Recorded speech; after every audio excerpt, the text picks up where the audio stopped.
Hi everyone. अगर आप MS psychology के एंट्री टेस्ट की प्रिपरेशन कर रहे हैं तो ये वीडियो आपके लिए है। बहुत से स्टूडेंट्स के मुझे मैसेजेस रिसीव हुए थे कि हमें मोस्ट इंपॉर्टेंट टॉपिक्स बता दें जो हम प्रिपरेशन के लिए कवर करें।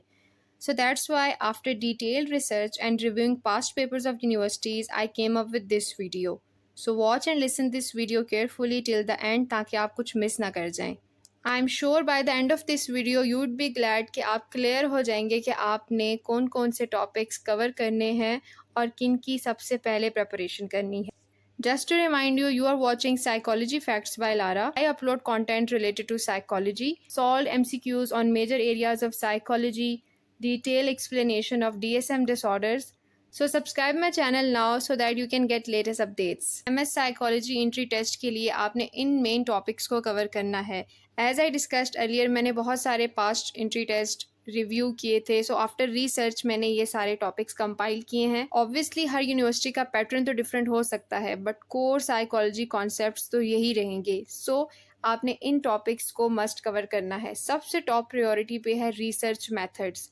आपने रिसर्च मेथड्स में एक proper hypothetically research project design करना है। अपने एंट्री टेस्ट में एक क्वेश्चन आएगा कि design a full research project, तो आपने A to G step by step अपने रिसर्च प्रोजेक्ट को रिप्रेजेंट करना है। सो आपने हर स्टेप को मेंशन करना है अपने एंट्री टेस्ट में, from research problem to the significance of the study. So here is a hypothetical example. आपको अच्छे से समझाने के लिए मैंने एक एग्जाम्पल सामने रखी है ताकि आपको आइडिया हो कि आपने किस तरह से अपने रिसर्च को प्रेजेंट करना है properly. You have to mention the title.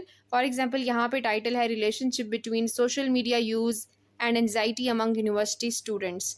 तो पहले आपने रिसर्च प्रॉब्लम लिखनी है, फिर ऑब्जेक्टिव क्या है आपकी स्टडी का आपने वो मेंशन करना है, फिर research questions. There is a significant relationship between social media use and anxiety among university students. Hypothesis आपने मेंशन करना है, what's your research design, then population, sample, sampling technique, variables, operational definition, research instruments आप क्या इस्तेमाल कर रहे हैं, data collection procedure क्या था, what were the ethical considerations, data analysis plan, limitations, delimitation, expected results, significance of the study. So from the first step to the last step आपने अपना research design properly present करना है। and keep in mind आपने अपने research topic को interview में भी defend करना होता है। ऐसा नहीं है कि randomly कोई भी topic उठा के आप उसको mention कर देंगे तो वो फ्रूटफुल होगा। आपने उसको लेटर ऑन डिफेंड भी करना है। सो स्टेप्स वुड बी क्लियर। आपको प्रॉपर आइडिया होना चाहिए, आपके पास डिफेंडिंग पॉइंट्स होने चाहिए। प्रॉपरली एक टॉपिक लिंक करना है अपने एरिया से जिसमें आप इंटरेस्टेड हैं, जैसे कि क्लिनिकल, एजुकेशनल और ऑर्गेनाइजेशनल। प्रॉपरली स्टेप्स जनरेट करने हैं और इंटरव्यू में उसको अच्छी तरह से डिफेंड करना है, तभी आपको इंटरव्यू के मार्क्स मिलेंगे। This was very important to discuss. Students, in short आपने रिसर्च करके एक अच्छा सा टॉपिक उठाना है और वो एंट्री टेस्ट में प्रॉपरली प्रेजेंट करना है। देन लेटर और आप उसको अच्छे से डिफेंड कर सकते हैं। आप रिसर्च मेथड और स्टैट से रिलेटेड एमसीक्यूज देखना चाहते हैं तो मेरे चैनल पे ऑलरेडी वीडियो अपलोडेड है, आप उस वीडियो को देख सकते हैं और अच्छी प्रिपरेशन कर सकते हैं। मैं वीडियो का लिंक डिस्क्रिप्शन और कमेंट में मेंशन कर दूंगी। सेकंड इंपॉर्टेंट टॉपिक है स्टैट्स। स्टैट्स में से आपने कुछ टेस्ट की प्रिपरेशन करनी है। आपको पता होना चाहिए इनका क्या यूजेज है, क्या पर्पस है। तो here is the list of test जो कि आपने कवर करना है। Mean, variance, standard deviation, Pearson correlation, इसमें स्पेयरमैन रैंक कोरिलेशन भी आ सकता है, T test, G test, chi square, ANOVA. आपको इन टेस्ट के फंक्शंस का भी पता होना चाहिए कि इनके क्या पर्पसेस हैं। आपको फार्मूलाज भी पता होने चाहिए। और कुछ यूनिवर्सिटीज़ तो प्रॉपर सॉल्व करने का भी कहती हैं। डाटा गिवन होता है, आपने स्टैंडर्ड डेविएशन फाइंड आउट करना होता है, कोरिलेशन फाइंड आउट करना है, मेन टेस्ट की प्रेपरेशन करनी है, प्रैक्टिस करनी है। और and on third is psychopathology. DSM के इंपॉर्टेंट डिसऑर्डर्स और डिफरेंशियल डायग्नोसिस का आपको पता होना चाहिए। So here is the list of most important disorders. आपने इन डिसऑर्डर्स को अच्छी तरह से समझना है। So these are major depressive disorder, generalized anxiety disorder, panic disorder, obsessive compulsive disorder, schizophrenia, bipolar 1, post-traumatic stress disorder, social anxiety disorder, autism spectrum disorder, ADHD, anorexia nervosa, borderline personality disorder। MS level पे scenario based questions आते हैं, यानी scenario given होता है, नीचे questions mention होते हैं, आपने सिनेरियो को समझकर आंसर करना होता है। बहुत सारी यूनिवर्सिटीज़ एमसीक्यूज़ में भी डिसऑर्डर से रिलेटेड पूछ सकती हैं। सो आपने ओवरऑल इन डिसऑर्डर्स को अच्छी तरह से प्रिपेयर करना है। And on number 4 is psychological assessment. Famous test कौन से हैं, उनकी स्कोरिंग क्या है, एप्लीकेशन डिटेल्स, आपने इन सबको भी देखना है। सो साइकोलॉजिकल असेसमेंट के under reliability, validity, standardization and norms आते हैं। ओवरऑल आपको पता होना चाहिए व्हाट इज़ रिलायबिलिटी, वैलिडिटी क्या है, स्टैंडर्डाइजेशन किसे कहते हैं, नॉर्म्स क्या हैं। रिलायबिलिटी का क्या मतलब है, रेफर्स टू कंसिस्टेंसी और डिपेंडेबिलिटी ऑफ अ टेस्ट, कि टेस्ट कितना कंसिस्टेंट है। और रिलायबिलिटी को असेस करने के लिए क्या क्या है हमारे पास, test, retest reliability, parallel equivalent forms, split half reliability, internal consistency और इंटर रेटर रिलायबिलिटी। इसी तरह से वैलिडिटी रेफर्स टू एक्यूरेसी और ट्रूथफुलनेस ऑफ अ टेस्ट, कि जो टेस्ट मैयर कर रहा है वो कितना ज़्यादा एक्यूरेट मैयर कर रहा है और उसमें कितनी सच्चाई है। इसमें फेस वैलिडिटी आती है, कंटेंट वैलिडिटी, क्राइटेरियन वैलिडिटी और कॉन्स्ट्रक्ट वैलिडिटी आती है। Third is standardization. A test is standardized when it is uniform for all individual, जिसमें standard administration, standard scoring, standard interpretation आता है।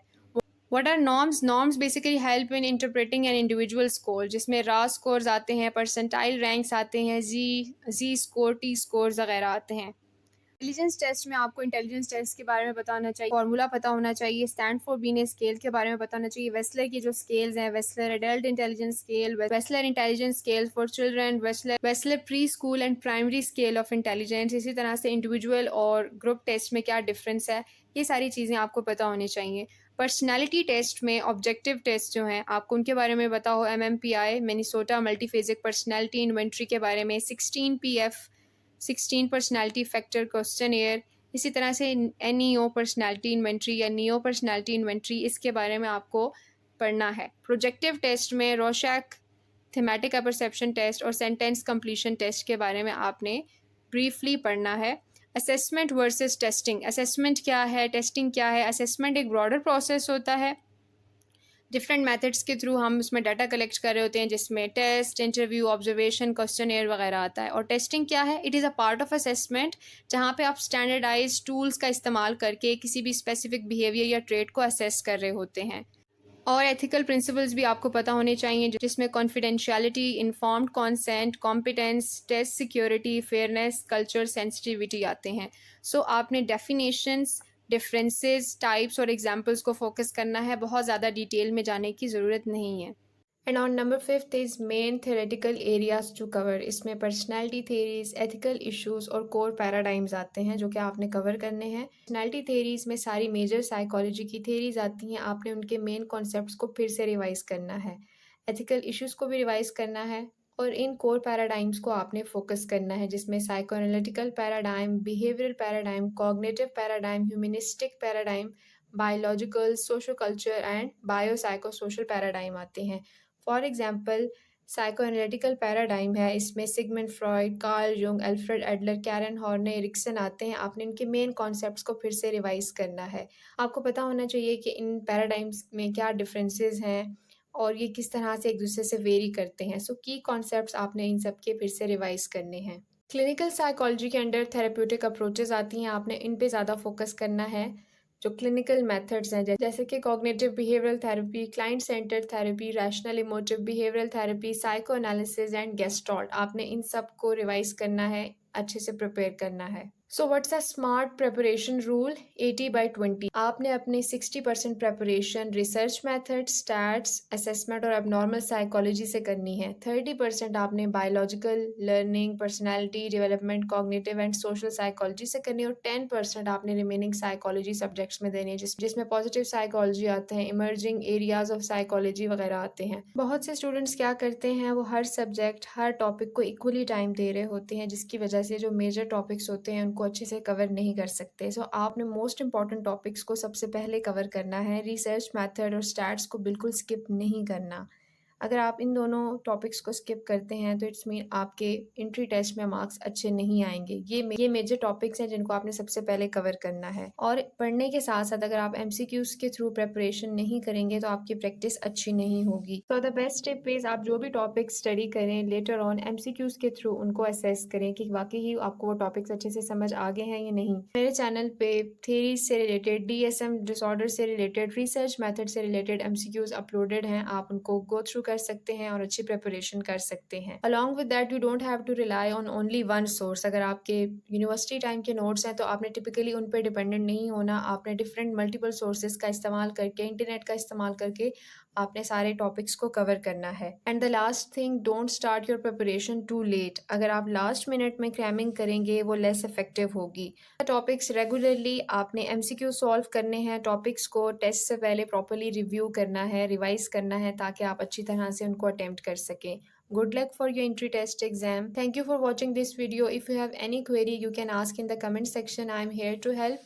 अगर आप अपनी प्रेपरेशन कंटिन्यू करना चाहते हैं, visit the playlist MS psychology entry test preparation on my channel. मैंने इस प्लेलिस्ट में पिछली तमाम वीडियोस जो कि MS साइकोलॉजी एंट्री टेस्ट से रेलिवेंट थी मेंशन कर दी हैं। आप इनको जाके देख सकते हैं, अपनी अच्छी सी प्रिपरेशन कर सकते हैं। Best of luck with your preparation. Like and share this video and don't forget to subscribe my channel for the latest updates. Thank you.